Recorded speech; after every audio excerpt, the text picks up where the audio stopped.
I call this phase one. You know what I'm saying? Phase one is the cannabis bags, then phase two is the apparel, then I call phase three the cannabis strands that's going to come out. So let me backtrack a little bit more again on how I came up with the name. I'm gonna keep shouting out people, you know what I'm saying? Because I'm grateful for the network, the people I've met over the years and stuff like that. I'm gonna shout out DJ Money. My guy DJ Money, he's Wale's DJ. He had a promotional company at that time, you know what I'm saying? And he was DJing. He used to have a night at Rose Bar nightclub in DC called Feel Good. So at that time, you know what I'm saying, he connected me with certain people, not gonna get into that, but I took the name from the company, from the brand that they had called Feel Good, and by me being a cannabis man, I've made it to Feel Good Flavors. You know what I'm saying? I'm lucky to have a great network. Like I said, I'm very grateful to where I am and where this brand is going. I'm Dino, Washington, with Feel Good Flavors. I'm from PG County, Maryland. Me at that time, being a youth, I got kind of greedy, you know what I'm saying? Basically, tried to step it up, start growing multiple plants, 20 plants. Then I went to 50 plants. Basically at that time, the greed, it got me caught up. I did fair time actually. This was fast forward to like 2010. I did 36 months of fair time for having multiple homes with cannabis plants inside. Me, unfortunately, had to do time for things that I knew was going to become legal. You know what I'm saying? But I wouldn't be where I am today, you know what I'm saying, if I didn't do them things or whatever, you know what I'm saying? So basically during my time being away, I kind of still studied the market a little bit. Guys used to send me newspaper articles, magazines, just different things to keep me informed of what things were going, which way the world were going within the culture that I was interested in. So at that time I had to think of how am I going to, I knew I was going to be behind. So, because you got to think, I'm gone 36 months, and then when you come home, you still have to adjust another 2 to 3 years, or sometimes even more.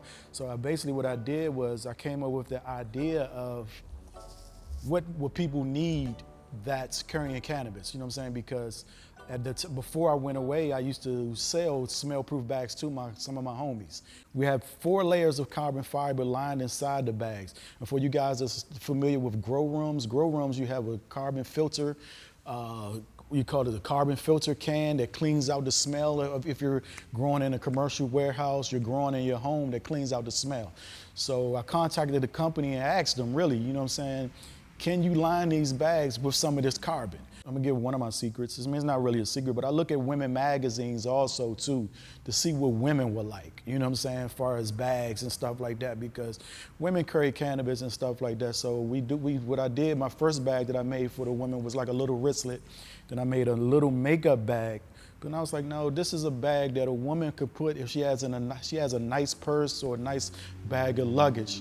So I said, we're a lifestyle brand, not just for the men, you know what I'm saying? And it basically started out as that. As a youth growing up, I have my cousin, she's my older cousin. She was like my second mom years ago. She still does. They've been together like 40 years. She's been with this guy, his name is Eddie Van. He has a company called The Madness Connection. That's a huge cultural leader in the DC area of apparel. And me growing up being under them, I seen the way he markets and brands. And it always inspired me to bring out a clothing brand for myself. And one thing that sticks in my head, he said, if you start a brand, and he might didn't use the word brand when I was a kid though, but he was just like, man, you start a company, flood the streets with your name. It don't matter if it's the same logo, make them get used to seeing your name. They're gonna eventually catch up, you know what I mean? And that's in the middle of what we're doing right now with Feel Good Flavors. We're about to flood the streets, you know what I mean? Because this is our turn. So phase 3 is the cannabis. Like I said before, me and a couple of my homies, we have bred a couple of strands with some of the old school strands. I'm gonna give it up. we go with more so the stabilized old school strands, the Kim Dogs, the Blue Dreams, the Acapulco Golds, the Sour Diesels. But I'm not gonna tell you what I'm crossing them with or what their names are yet until these strands come out. But one strand I am gonna tell you guys to look out for, actually, I'm gonna speak on it. It's called King 1012. That's the first strand that we do have coming out.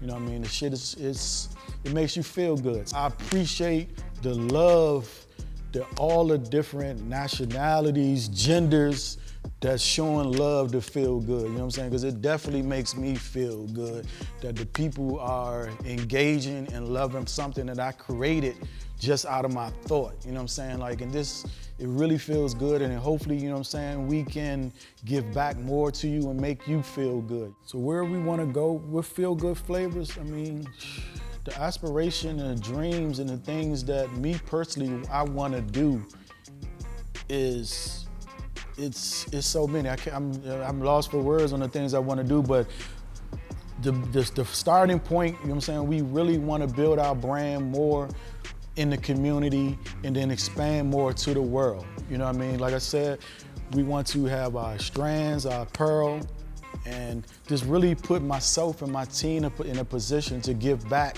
and help people and create jobs for others.